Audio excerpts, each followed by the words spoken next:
하나님의 부르심에 의문을 갖게 될 때가 있습니다. 하나님께서 우리를 부르시잖아요. 그런데 나를 돌아보면 하나님이 나를 참 제대로 부르신 게 맞는가 싶을 때가 있지요. 너무 감사할 때도 의문을 갖게 됩니다. 하나님께서 왜 나 같은 부족한 사람을 불러서 이렇게 큰 은혜를 베푸실까? 그치요? 다윗 왕이 그렇게 하나님께 고백할 때가 참 많았습니다. 나 같은 이 부족한 사람을 하나님 왜 이렇게 복을 주십니까? 그렇게 하나님의 부르심에 대해서 감사하며 의문을 제기할 때가 있어요. 그런데 또 반대로 또 하나님의 부르심에 의문을 제기할 때가 있습니다. 너무 힘들고 어려울 때에도 우리가 그렇게 원망하듯 의문을 제기하죠. 하나님께서 나같이 부족한 사람에게 왜 이렇게 어려운 사명을 감당하게 하시는지, 그러면서 하나님께 원망하고 하나님께 불평하면서, 그러면서 하나님 왜 나를 부르셨습니까? 하나님의 부르심에 의문을 제기할 때가 있습니다. 그런데 어쨌거나 이래나 저래나 우리의 연약함으로서는, 우리의 부족함으로서는 하나님의 부르심을 다 이해할 수 없는 것이 사실인 것 같아요. 이래도 우리는 하나님의 뜻을 다 이해할 수 없고요. 저래도 우리는 하나님의 뜻을 다 이해할 수 없고요. 왜 하나님께서 나를 부르셨나? 그렇죠? 그런데 여러분, 하나님의 선택과 부르심에는 후회가 없는 줄로 믿습니다. 하나님의 선택은 틀림이 없고요. 하나님의 판단은 완전한 줄로 믿습니다. 나같이 부족한 사람을 부르셔서 왜 이렇게 복을 주셨나? 하나님의 크신 은혜가 다 이해가 안 될지라도 나 같은 사람을 부르셔서 왜 이렇게 힘든 일을 감당하게 하시는가? 나를 부르신 하나님의 뜻이 다 이해가 되지 않는다 할지라도 여러분, 하나님께서는 다 뜻이 있으셔서 우리를 선택하신 것이고요. 다 목적이 있어서 우리를 부르신 줄로 믿습니다. 여러분, 이 사실을 믿으시기를 바라요. 이 믿음을 가지고 하나님께서 부르신 그 부르심을 향하여 순종하며 함께 나아가는 우리 성도님들 되시기를 간절히 바랍니다. 자, 그런데 여러분, 저는 이 틀림없고 완전하신 하나님의 선택과 부르심에 대해서 오늘 이렇게 좀 말씀을 드리려고 그래요. 하나님께서는 왜 수많은 사람들 가운데 하필이면 나같이 부족한 사람을, 하필이면 나같이 연약한 사람을 부르셨느냐? 왜냐하면요, 나의 지난날의 과거의 아픔을 치유하여 주시고 나의 미래를 활짝 열어주시기 위하여 우리를 부르셨다라고 하는 거예요. 우리를 향하신 하나님의 부르심의 목적은 뭐예요? 복이라고 하는 거예요. 여러분, 오늘 말씀을 보십시오. 오늘 말씀을 보시면 예수님께서 나사렛을 떠나, 어제 말씀드렸잖아요. 예수님께서 나사렛을 떠나 가버나움이라고 하는 곳에 가셔서 제자들을 부르시고 또 본격적으로 사역을 시작하는 것을 우리가 보게 됩니다. 자, 이렇게 가버나움은 어제 말씀드린 것처럼 예수님께서 갈릴리 지역에 복음을 전하실 때 선교 본부처럼 사용하신 곳이에요. 이렇게 기억하시면 좀 기억하시는데 편하실 것 같아요. 북쪽 갈릴리 지방에서 사역하실 때의 본부는 가버나움이 본부였다, 이렇게 말씀드릴 수 있겠고요. 이제 남쪽으로 내려오셔서 유대 땅에서 사역하실 때에는요, 베다니가 선교 본부였다, 이렇게 생각하시면 됩니다. 북쪽의 갈릴리의 선교 본부는 가버나움이, 남쪽 유다 땅에서 선교하실 때의 본부는 베단이었다, 이렇게 생각을 하시면 편하실 것 같아요. 예수님께서는요, 갈릴리 어느 지방 어느 도시에 가셔서 복음을 전하시다가도 다시 가버나움에 돌아오셔서 쉬시고, 그리고 또 다른 지방 다른 도시에 가셔서 또 사역하시고, 또 그러시다가 가버나움에 돌아오셔서 또 쉬시고, 가버나움을 중심으로 예수님께서 일하시고 움직이셨다라고 하는 거예요. 그래서 마태복음 9장 1절의 말씀을 보면 가버나움이 어떤 곳으로 나오느냐? 본 동네라 이렇게 나옵니다. 예수께서 배에 오르사 건너가 본 동네에 이르시니, 이게 이전 성경에서는 자기 동네 이렇게 번역이 되어 있었어요. 그러니까 예수님께서 본 동네로 여기신 곳, 자기 동네라고 여기신 곳이 어디였느냐? 가버나움이었더라고 하는 거예요. 늘 예수님께서는 가버나움 중심으로 사역을 하십니다. 그런데 여러분, 왜 하필이면 가버나움이었을까요? 수많은 도시들이 있잖아요. 그런데 왜 그 수많은 도시들 가운데 왜 하필이면 가버나움이었을까요? 수많은 사람들이 있잖아요. 그런데 수많은 사람들 가운데 왜 하필이면 나일까요? 하나님의 선택과 하나님의 부르심은 도대체 어디에 근거하여 있는 것일까요? 예수님 당시에 갈릴리 지역에 다른 큰 도시들이 있었습니다. 갈릴리 지역의 행정 수도와 같았던 세포리스 같은 큰 도시가 있었고요. 또 당시에 새롭게 떠오르는 신도시로 디베랴라고 하는 곳도 있었어요. 큰 도시들이었습니다. 새로 지어지는 아주 핫한 동네들이었습니다. 그리고 갈릴리 호수에 여러 마을들이 있었습니다. 어촌 마을들이지요. 그런데 예수님 당시에만 갈릴리 지역에 16개의 어촌 마을들이 있었다고 그래요. 그런데 왜 그 수많은 어촌 마을들 가운데 하필이면 왜 예수님은 가버나움으로 가셨느냐라고 하는 거예요. 그 이유를 보니까 가버나움이 과거에 많은 상처가 있는 곳이었기 때문이라고 하는 것입니다.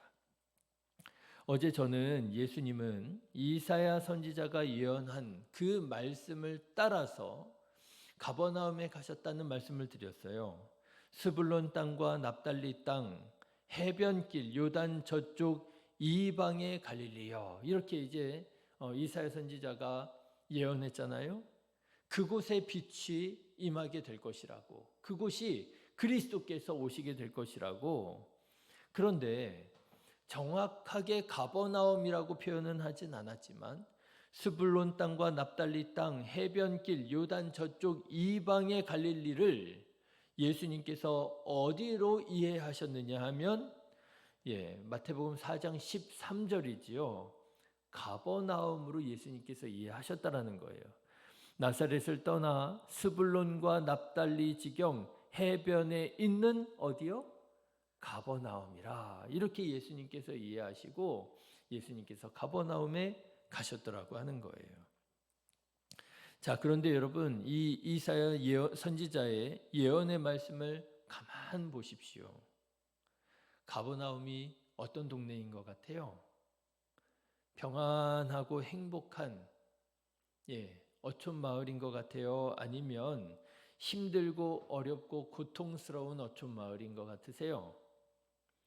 오늘 말씀을 가만 보시면은요, 이 가버나움이라고 하는 곳이 아픈 역사를 가진, 힘들고 고통스러운 역사를 가진 어촌 마을이었겠구나 하는 것을 깨닫게 됩니다.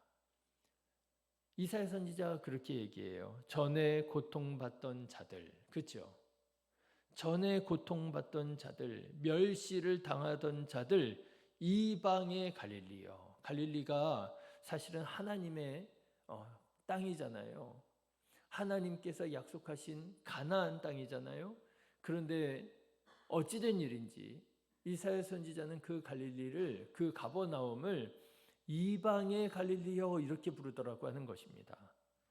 네, 여기에는 그런 아픈 과거가 있었습니다. 과거 아수르에 의해서 멸망당하고 혼혈화된 곳이었어요. 그래서 유대인에게는 마치 이방인에게 버려진 땅처럼 그렇게 어두운 곳으로 여겨지던 곳이 바로 이 가버나움 지역이었습니다.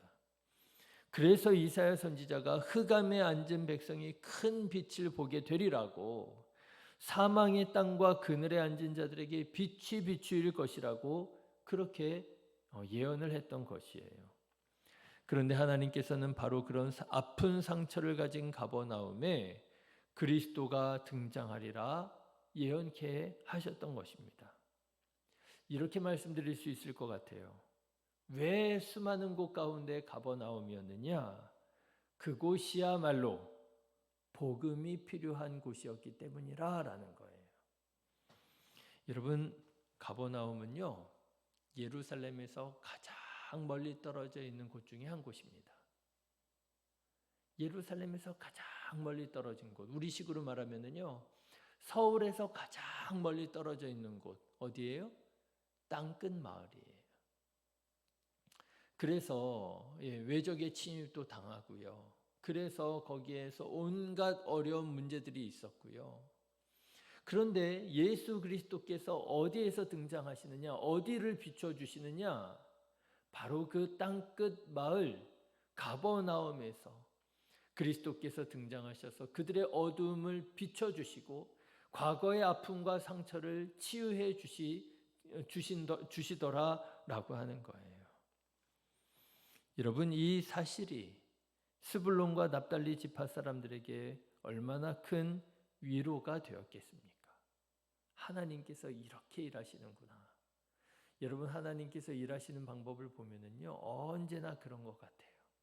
가장 작은 곳에서, 가장 먼 곳에서, 가장 낮은 곳에서. 그래서 오신 곳이 베들레헴이고요. 그래서 가셨던 곳이 지도에도 나오지 않는 나사렛이고요. 그래서 가신 곳이 가버나움이고요. 그러고 보니까 여러분, 가버나움이라고 하는 이 이름이 참 의미가 있더라고요.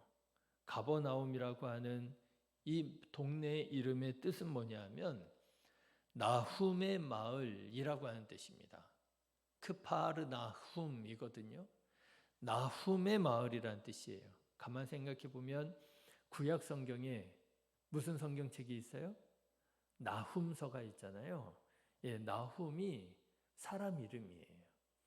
그런데 구약 성경에 나오는 예언자 나훔은 아닌 것 같고요. 아마도 이 가버나움 지역에 가장 먼저 정착했던 유력한 사람의 이름이 나훔이었던 것 같아요. 그래서 그 사람의 이름을 따서 나훔의 마을이다, 크파르나훔, 가버나움이라 이렇게 이름을 지은 것 같습니다.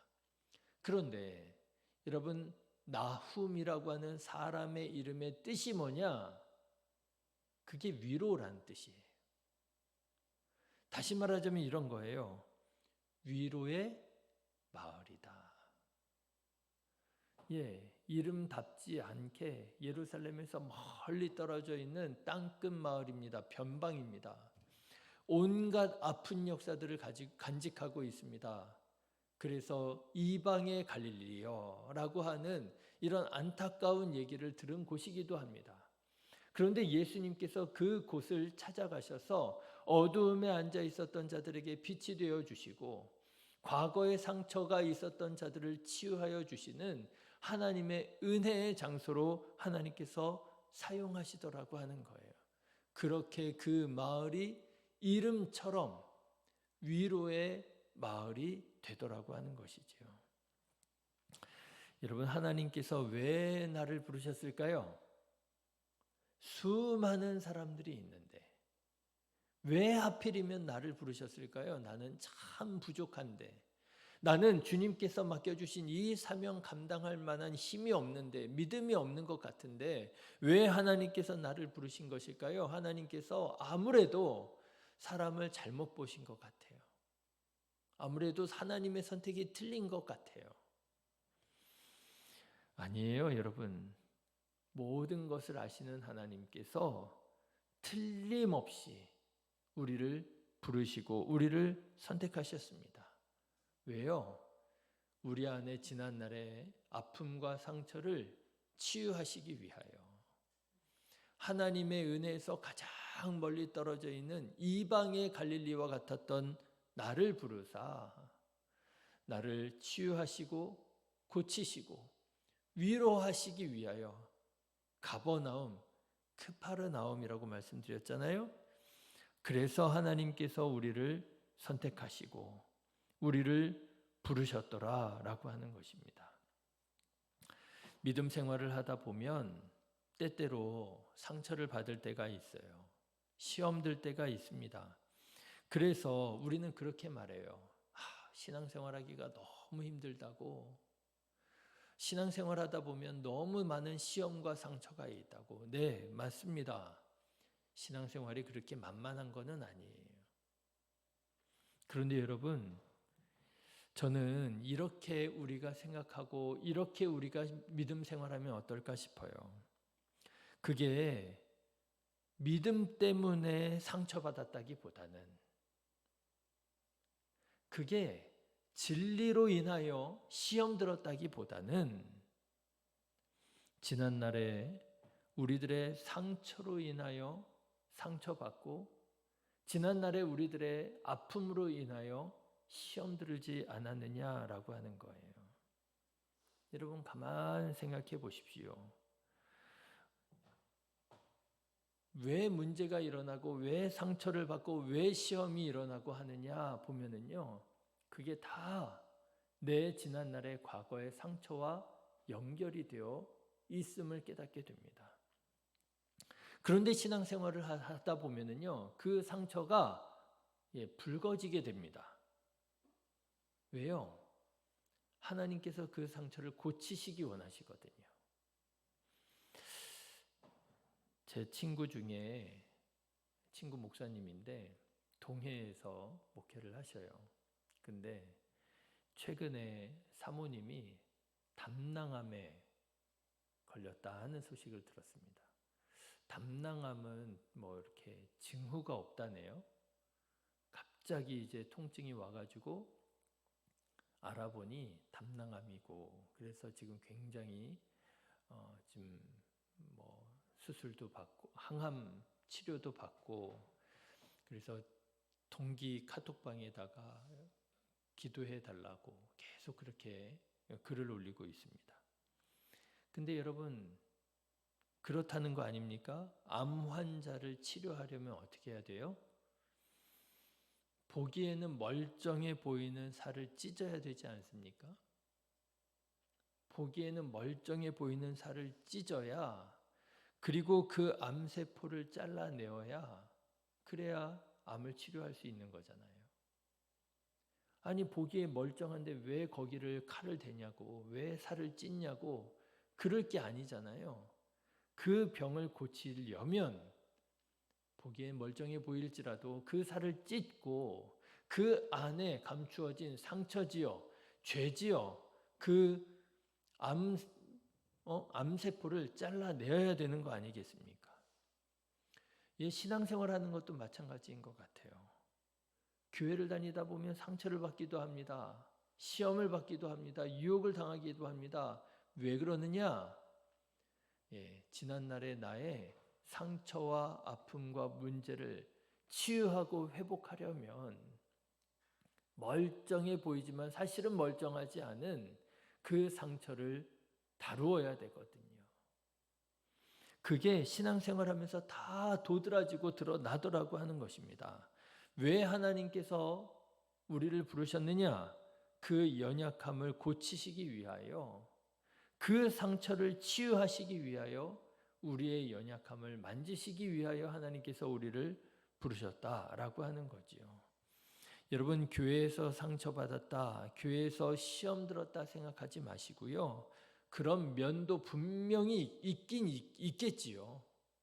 그렇지만 여러분 그렇게 생각할 것이 아니라 하나님께서 내 상처를 치유하기 원하시는구나. 하나님께서 나의 상처를 고치시기 원하시는구나. 여러분 그렇게 생각하시고 그 문제를 가지고 하나님 앞에 나와 씨름하시고 하나님의 치유와 하나님의 위로를 기대하며 기도하는 우리 성도님들 되시기를 주님의 이름으로 축원합니다. 그러면 하나님께서 나를 부르신 그 이유를 깨달아 알게 될 거예요. 나를 고치시기 위하여 나를 부르셨구나. 나를 지난날의 그 상처로부터 벗어나도록 하기 위하여 하나님께서 일하시는구나. 하나님의 부르심은 틀림이 없구나. 여러분, 믿음을 가지고 주님의 부르심에 순종함으로 나아가는 오늘 하루 되시기를 주님의 이름으로 축원합니다. 기도하겠습니다.